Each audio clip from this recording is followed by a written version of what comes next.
Demand is not one size fits all. If you're not actively segmenting how you're going to approach the market, you're leaving money and opportunity on the table. So let's break this down. The 8 types of demand and the 8 ways for your business to dominate them. So firstly, starting off with negative demand. The consumers hate your product. They're not indifferent to it. It's not that they don't care. They actively hate your product. They actually pay a fee to avoid it. Think about things like advertisements, parking tickets, things of this nature.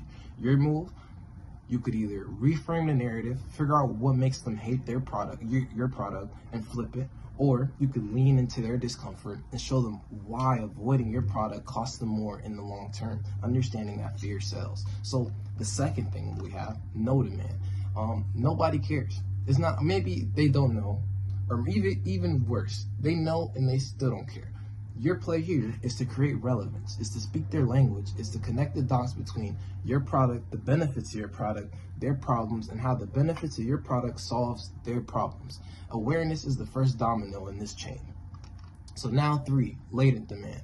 Sometimes, now they know that 3, latent demand. Consumers want something better, but they don't know what better looks like.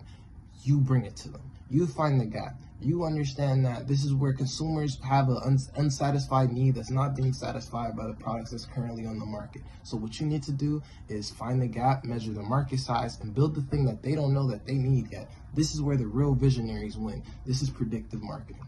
So 4, declining demand. The ship is sinking. People are moving on. Your play here is to analyze why. Is it the product? Is it the market? Is it a better competitor? Then decide. Once you've figured out why, you then decide, do you need to reposition, repackage, or pivot to a whole new audience? Sometimes just a fresh new coat of paint is all it takes. Other time, you need to burn the whole house down. Irregular demand. This is number 5.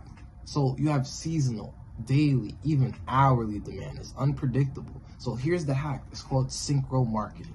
This is where you change the demand curve.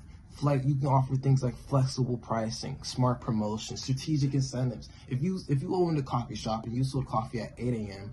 and then you offered 2-for-1 deals at 3 p.m., you're understanding that from 8 to 10, your coffee business is jumping, but from 12 to 3, you're kind of dead in terms of sales. Now you can shape the habits of the consumers and own their patterns. So now let's go to 6. This is full demand. You're coasting. I mean, you're doing good. You got all the demand in the world that you need, but this is the trap. The full demand is not the finish line, it's a plateau. And so you need to keep innovating, you need to stay paranoid, and you need to consistently monitor customer satisfaction, because the moment you stop improving, somebody else is eating your lunch. So 7, over full demand. It's too much business. You're literally turning business away, right? It sounds like a dream, right? But it's not. So overflow crushes your capacity and your availability to execute your promises to the customer, and this ultimately kills your brand. So this is where you need to do selective demarketing and drop the dead weight of unprofitable customers and markets that are draining your resources, just to keep your A-list, your main business happy. So lastly, number 8, we have wholesale demand. This is the dark side, the products that society wants to suppress and keep taboo, like alcohol, drugs, sex, gambling.